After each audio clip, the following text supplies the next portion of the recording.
I guess we're missing Marty Hagan.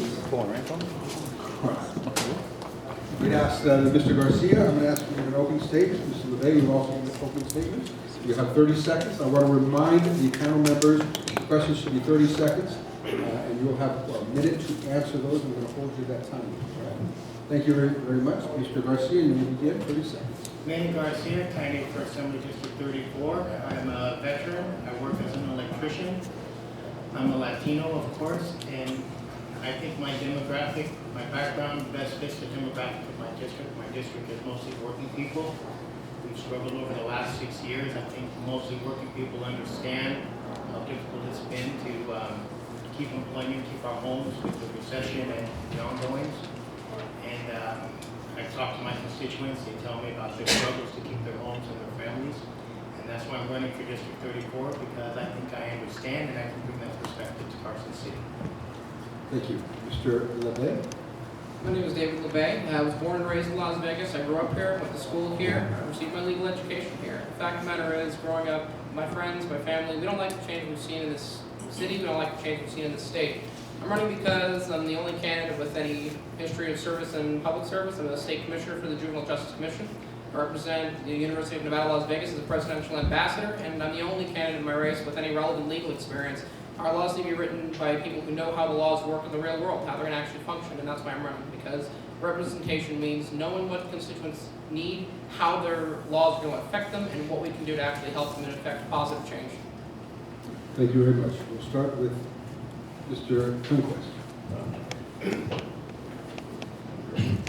Okay, Fred Conquest, Executive Director, Citizens for a Better America. Where do you stand on the fact that the commerce tax was essentially ramrodded through to supposedly help schools, and the schools got none of the money? Are you for or against it, and would you help repeal it? So, Mr. Garcia, you can begin with that. 1 minute to answer. If the money gets earmarked where it's supposed to go, and the school district has had a problem with that they're given money, but the money is not allocated to specific expenses, and so it's not distributed. If that money gets used in the way that it's supposed to be used, I am in favor of the tax, because businesses need to have an educated workforce. Mr. LaBay? I'm opposed to any unnecessary tax increases. What we've seen is education in Nevada is pretty much hovering towards dead last, no matter how much money we throw towards it. So I would work towards repealing the commerce tax, because the fact of the matter is, throwing more money at a problem that's yet to be solved by throwing money at it is clearly not an effective solution. I think money needs to be spent more intelligently. I think we need to use the funds we've already had and use those in a more productive manner, rather than just throwing more money at the problem, more money at the problem, more money at the problem, and hoping it's going to help. So, I mean, I've based my campaign on the fact that I would oppose and have worked towards repealing any unnecessary tax increases, any new taxes. So yes, I'm opposed to that tax, and I would work towards repealing it. We don't need to be throwing more money at a problem, and clearly that has not helped. Mr. Scott? My name is Pat Cassell. I have a question for each candidate, 2 different questions. Specifically, Mr. LaBay, Clark County has one of the highest rates of youth homelessness in America. How would you attack that? How would you help our homeless youth? I think what we need to do is we need to get the schools more involved in actually working with students and trying to get the schools to function towards helping students achieve actual, realistic, achievable goals. The problem is one size fits all with education isn't really working, and we have this pie-in-the-sky ideal that everyone's going to go off to college, everyone can be a doctor, everyone can be a lawyer. And you know what? It's a great way to think. It's not a reality. A lot of people do not have those desires, and what the schools are failing to do is they're failing to actually reach out to students and help work with them on actually achieving an achievable goal, something that they actually want to go with. So I think that that's something that needs to be done, is the schools need to be focused more on actually getting students into the kind of career paths they want to go into, and that would prevent a lot of this, against the sense of hopelessness. When a student can't possibly pass a math proficiency exam, we tell them that your only future is to be a doctor, or be a lawyer, or be a business person. It's not going to work. It leads to depression, it leads to them feeling that they're a failure in life, and that there's nothing they can actually do to contribute to society. We need to start helping students contribute to society by focusing on their individual strengths, pushing them into fields where they can actually thrive and succeed. That, I think, would be an effective way to start curbing youth homelessness. Mr. Garcia, you said you're an electrician by trade? Correct. You know, in Clark County, we have a tremendous amount of illegals working for bigger companies. Being Latino as yourself, how do you feel we should handle that, and what would be your approach?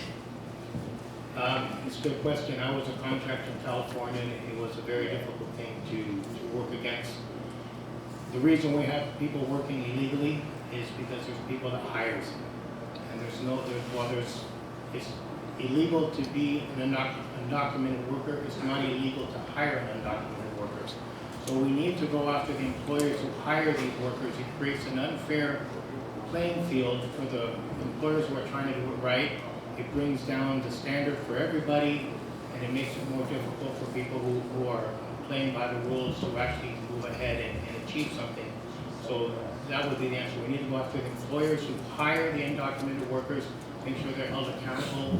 You're talking about workers who don't have the skills to do the work, especially in electrical work. If you don't have the skill set, you burn more houses than you build. And so it's a serious thing. And I was really surprised that in Nevada there's no laws against hiring an undocumented worker. Next question. Mr. Garcia, so first of all, thank you for your service. Welcome home. I appreciate you showing up today. So, Mr. LaBay. So my question is a political ideological one. You being a veteran like myself, how can you stand with a party who would rather vote to give illegals more benefits versus cutting veterans benefits? How do you contemplate that, being a Democrat? Nobody receives benefits in this country unless they have documentation. So the idea that illegals are receiving benefits is a farce. There are veterans who are receiving veteran benefits. I've always received my benefits. And if you don't have a social security card, if you don't have any documentation, I don't see how people can receive benefits. My party does not stand for giving benefits to undocumented workers in lieu of giving benefits to veterans. My party has voted toward veteran benefits. I think most recently it was the Republicans who did kill the veteran health care bills, more because of sequestration. And so I don't believe that that's a stance of the Democratic Party to vote against it. Just to clarify, would you consider a driver's license a benefit or not? I would rather have undocumented people to have a driver's license and be held accountable. Coming from California, you had a situation where you would have an accident with an undocumented person, and the next day they would be somebody else. So to have some kind of paperwork where you could actually know who this person is and where they're at and have accountability is a good idea. Thank you. Next question. Hi there, I'm Scott LaFada with Conservatives for Energy Freedom. I assume that both of you are familiar with the Bring Back Solar movement, and so I'd like to ask both of your opinions of bringing back solar to David, why don't you comment first and we'll pass it over to Manny afterwards.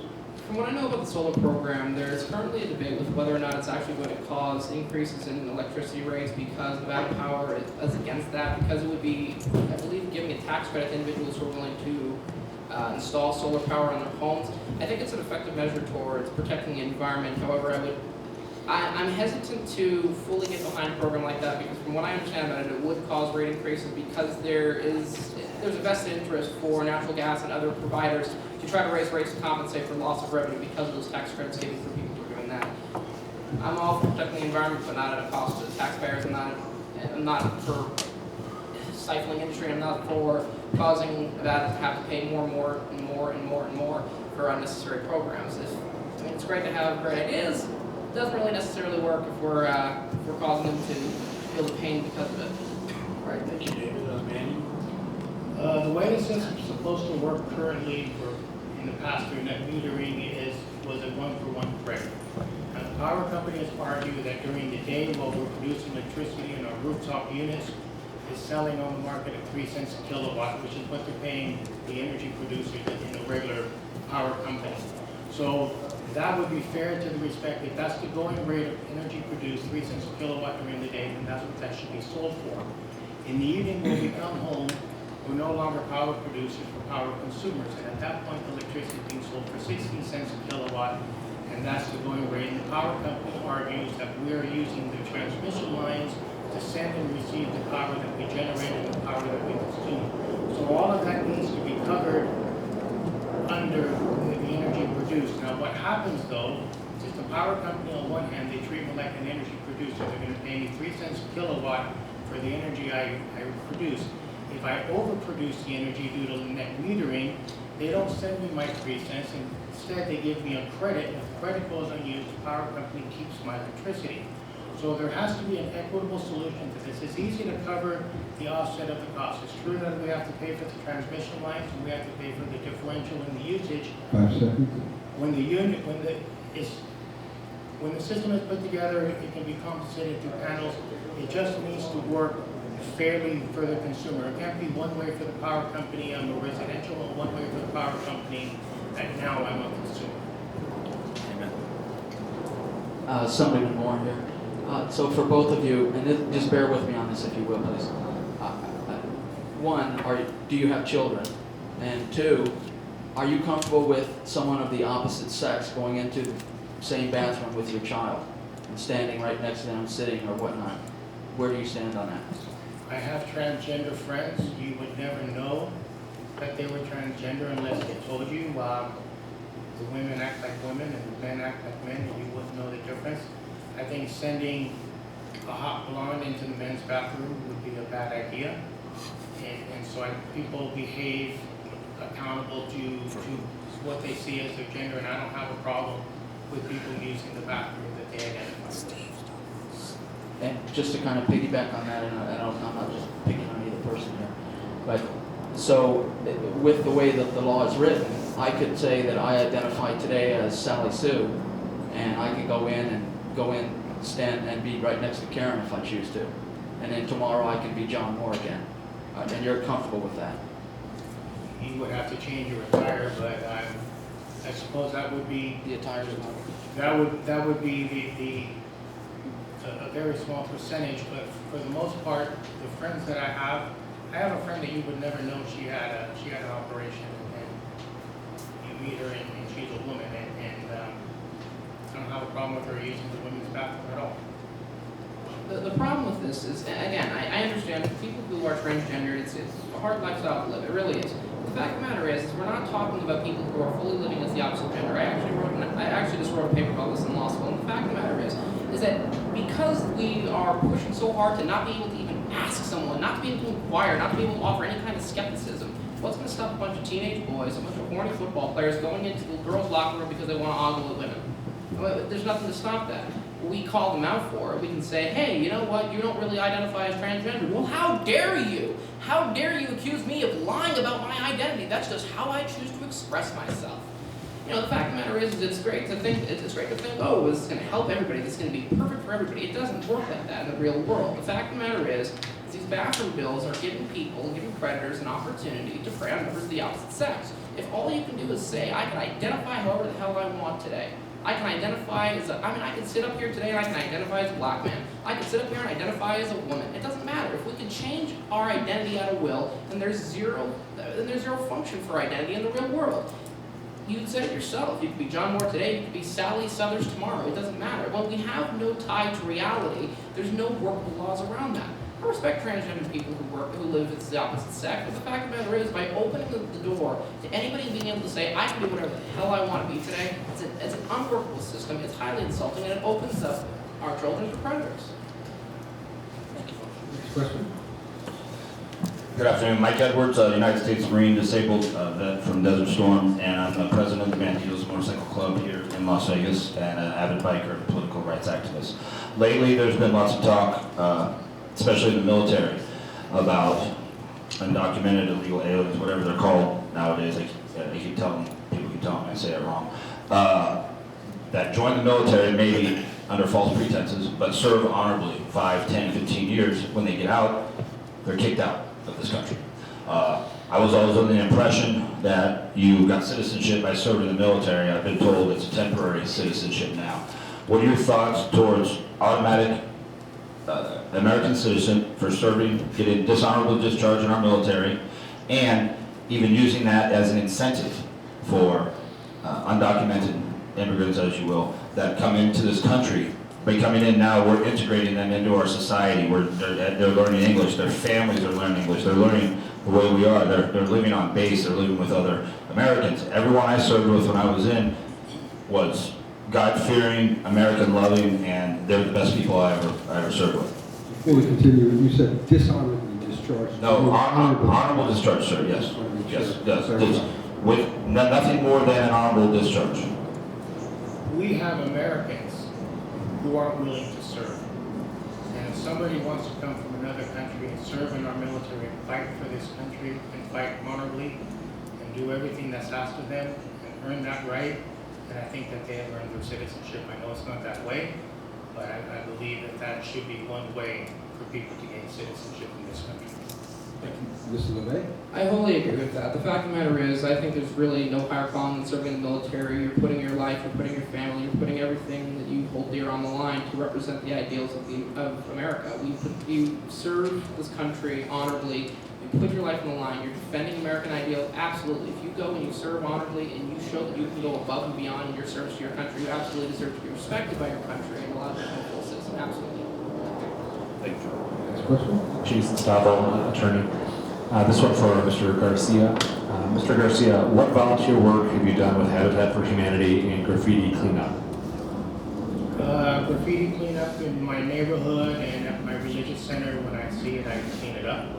Habitat Humanity, I helped with their County Convention Center when they bring in the materials. They'll have a Habitat. Home Depot will do a convention, and then instead of taking the stuff, what they do is they donate to Habitat Humanity. We go down there, we break it all down and box it up for them, so that Habitat Humanity then takes that material and uses it for their construction projects. Mr. Q? Good afternoon, my name is Ron Q, and this question is for Mr. Garcia. Mr. Garcia, I saw your website, and you have a picture with Harry Reid. Do you consider yourself as an establishment candidate? I was not endorsed by the Assembly Democratic Caucus.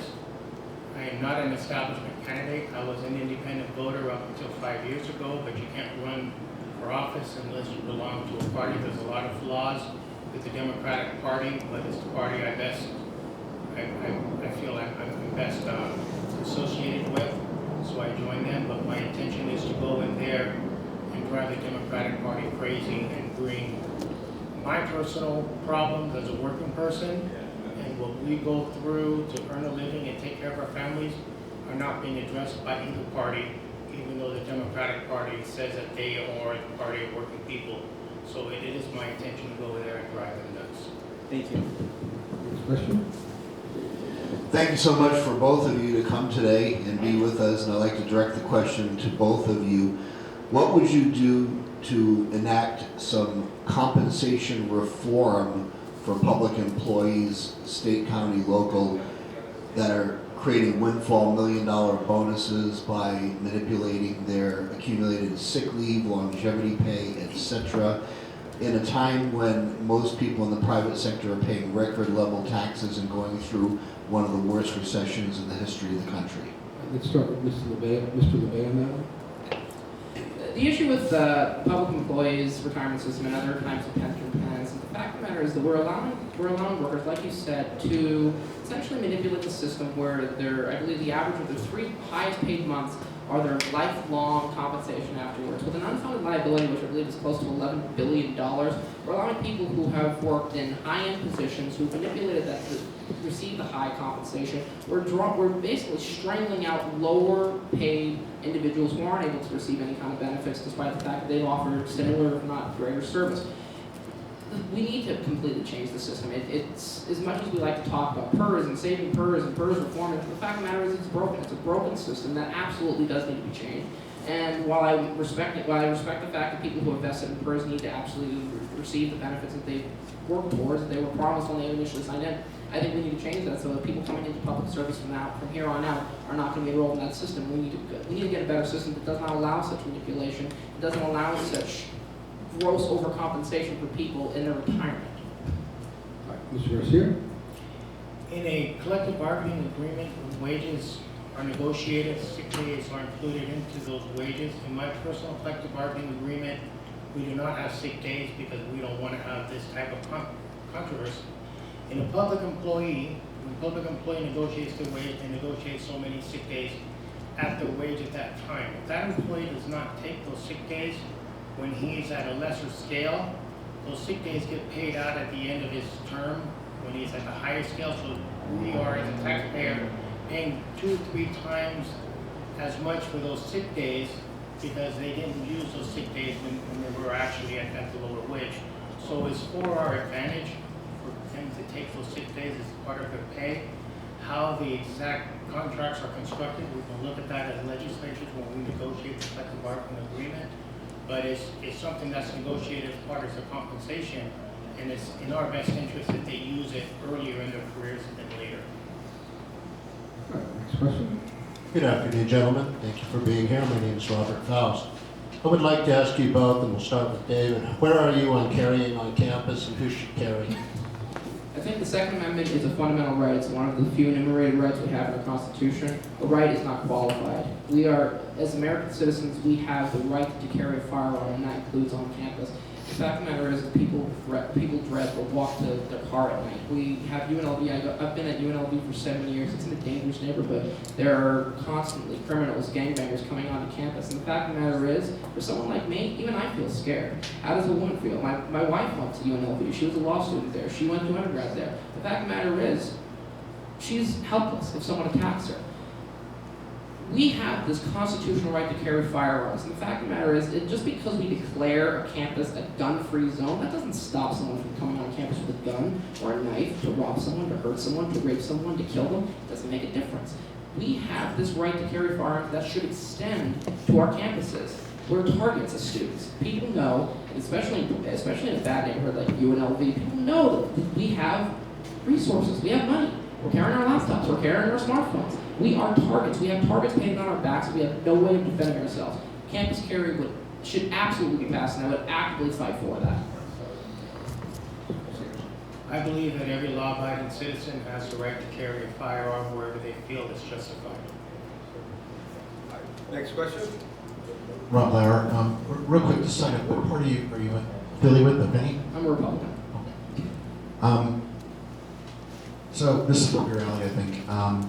It's for both of you. About crime here in Las Vegas is spiked. And I'm not sure if you're aware, but if an illegal alien is arrested by Metro for a violent felony, if they can post bail, they're released, and they're not turned over to ICE. Do you feel this is contributing to the crime issue here, the spike in crime? If not, what do you think is contributing, and how would you address the spike in crime here related to that? Well, it's hard to answer this all in a minute. There's 3 main points with that. Yes, the fact that we basically hold ourselves up as a sanctuary city is a big problem. The fact of the matter is, illegal aliens who are arrested for violent crimes are released right back into society. They've already shown that they're not going to abide by our laws. They came here illegally. They don't care what our laws are. And the moment they're released back, they go right back to what they were doing. I was working over at the Clark County District Attorney's Office. I've sat in Judge DeSanto's courtroom. I've sat in Judge Marshall's courtroom. And the fact of the matter is people are getting out on bail. They're getting out on their own recognizance release. They're out for maybe a day or two, and they're out committing another felony. These people have dozens of cases in the pipelines because there's zero respect for the system. I would actually be pushing for criminal justice reform that would more meaningfully punish offenders, try to reduce the overcrowding so we can actually keep our violent offenders in jail where they belong instead of releasing them out just because we don't have the resources to house them. We need to focus on keeping violent offenders in prison. We need to focus on keeping them incarcerated, stop this OR release for violent crimes, and keep them in a place where they're not going to be a threat to society. We're not doing that right now because our current statutes, as well written as they can be, need to be changed to reflect the fact that violent crime is not being properly punished and that we don't have the resources to house them at that level. So yes, though there are multiple factors that go into that. I have the experience actually having prosecuted these cases. So I would be definitely contributing towards that. But yes, there's a lot that needs to be done. I regret that I can't answer it all in 1 minute, but I do recognize the problem, and I have a very detailed plan on how to correct that. I believe that the rise in crime lately has a lot to do with the lack of opportunities and the lack of hope in society, the poor educational system, that we're not giving our citizens the tools to go out and get good jobs and the tools to go out and succeed. We need to address that. We're throwing all the money into the prison systems. We spend 3 times on the prison systems what we spend on the educational system. We go back retroactively and educate prisoners in prison that didn't get educated when they were going to school. So we need to readdress our fundamental priorities as society. We need to go in and look at the educational system and how we can help people have the tools to succeed, then that will reduce people's need to go out and steal. You can make more money working at McDonald's than you can stealing copper out of streetlights. I'm sorry, can you just answer the question about whether you believe the people arrested, illegal immigrants arrested for felonies by Metro should be turned over to the ICE? That's the fundamental question. An illegal alien who is arrested and convicted of a felony by No, Metro. not convicted, just arrested for a felony. We have to convict the people of innocent until proven guilty. If they're convicted of a felony, yes, they should get a fair trial. We all have that right. Next question. Well, good afternoon. Thank you both for attending. Really appreciate it. This question can be answered by both, but I'm going to start with Mr. LaBay. With your legal background, with being an attorney. I want to clarify, I'm not an attorney, I'm a law student. Not until next week. Oh, okay. All right, fair enough. You know, some of the legislation and statutes that are written are very, very complicated for the average citizen to interpret or to even understand. If you were elected, would you do something to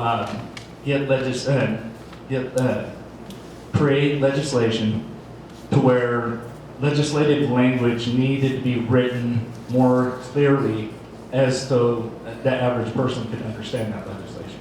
I do believe that coming with legal experience, especially, as a law student going into this field, we are taught to think differently. We actually see the way the laws work in the real world. So the problem is while it's not everywhere we have a citizen legislature, it's hard for someone who is a layperson who doesn't have that legal background to understand how these laws are going to function in the real world. So yes, I think there needs to be more legal input on how we write our statutes, because again, as legal professionals, we know how these laws actually do work. We understand how they function. Because it sounds good to just have like common sense law. This is how it's going to work, and we're going to have a great statute that's going to address all these issues, and we think this makes perfect sense. Well, it's great to think that, but the fact of the matter is that there are areas of law that are highly complex, and you're not going to get clear writing unless you have someone who has that background and knowing how to actually do statutory interpretation, knows how these cases do come out the pipeline when they're litigated. So yes, I think there needs to be that kind of legal input that would enable these laws to be written more clearly, because there's this knowledge of how they're actually going to function in the real world. And yes, I do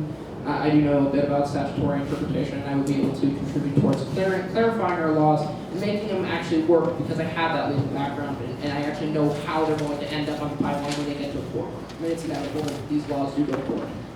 Okay, Mr. Garcia? Mark? Or Manny, I'm sorry. Mr. Garcia?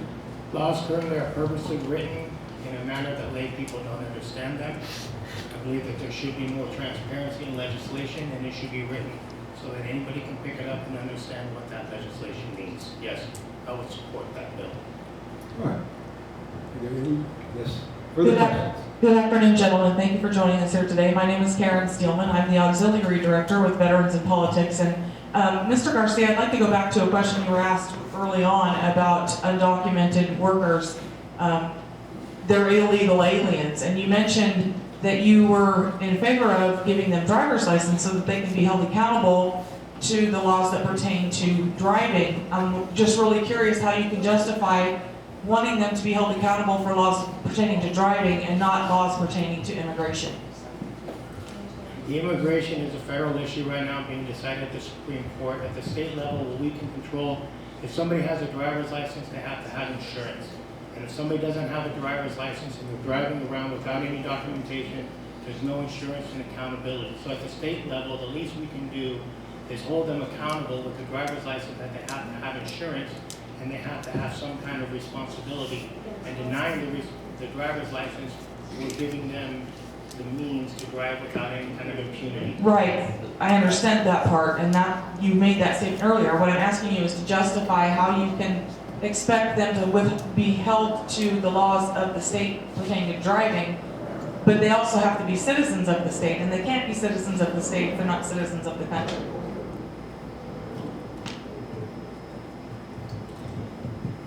That is a different issue, whether they're citizens of the country and residents of this state. If they're in this state and they've established residency, they do have residency in this state, even though they don't have citizenship in this country. There's no citizenship of a state.